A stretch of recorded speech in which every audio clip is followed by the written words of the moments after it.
Right here I have the blade angled all the way to the right. What I'm trying to do is cut as deep as I can on the right hand side there, putting extreme pressure on the blade and the C-frame, seeing how deep it'll cut. I'm trying to spin out. I'm trying to find the breaking point of where the tracks spin and how much force or resistance is on the dozer before that happens.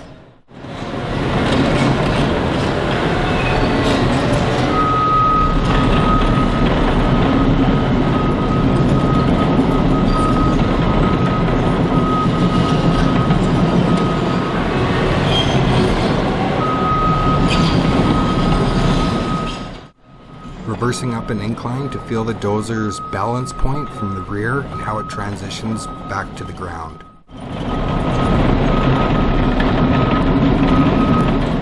Of course, no ROPS post on the outside. That's been integrated into the structure of the cab.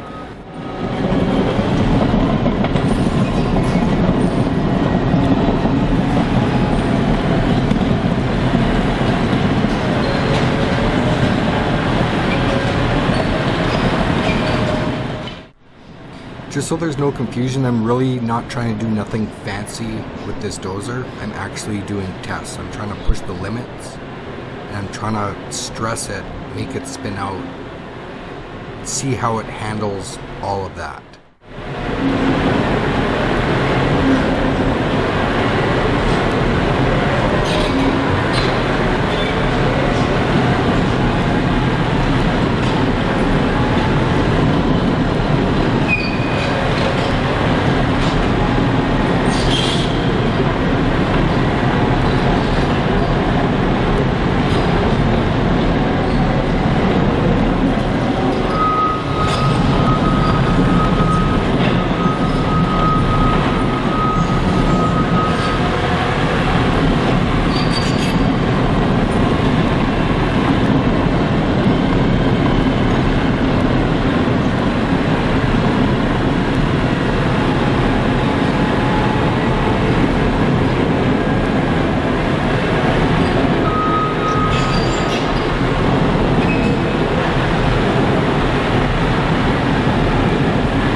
D6XE, of course, brand new electric drive system, generator mounted right back to the back of the engine. Electricity goes up to the inverter, which is mounted on the back of the cab, inside there.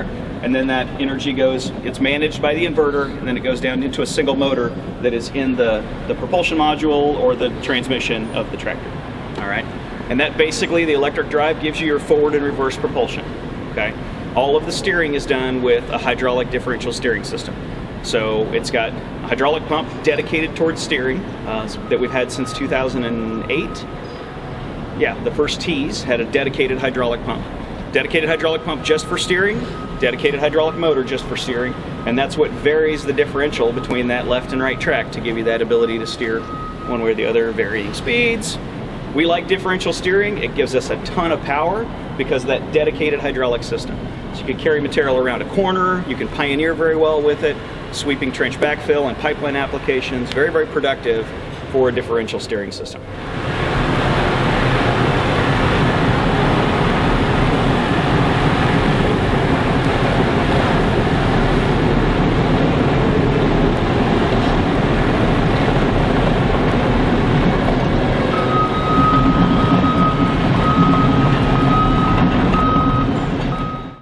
Two monitors in that cab, one for grade, if so equipped.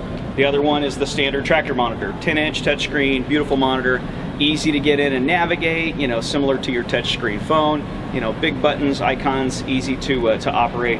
And of course, a lot of stuff that you can do in the monitor. You can speed up and slow down the hydraulics and aggressiveness and all that kind of stuff. All that is done in the monitor, including slope assist. Slope assist is our 2D grade control system that comes with all these tractors, and that is run from the standard tractor monitor. So lots of good stuff in that cab.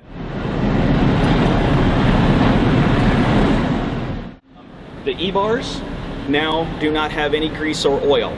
Non-metallic bearings in the E-bar, both on the ends and on the center. And in case you were curious, nobody greased them anyway.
automatics. So an operator can jump in the cab if he's trying to grade that slope I was talking about to a 2% slope. He can dial in 2%, get his blade down there to kind of get that plane established, click the auto button, take his hands off the control, and it'll hold that blade at that 2% slope. It works both in fore aft and also in side to side or blade slope side to side. So those are all standard. ARO Generation 3 is standard as well. ARO Gen 3 has the sensors installed to be able to put an IMU-based grade control system on later on. And that system we also sell from the factory. It's called Cat Grade with 3D. When you order from the factory, we have the display in the cab, and then we'll also have the antennas and receivers mounted up on the back of the air conditioner.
My testing will continue with the part 2.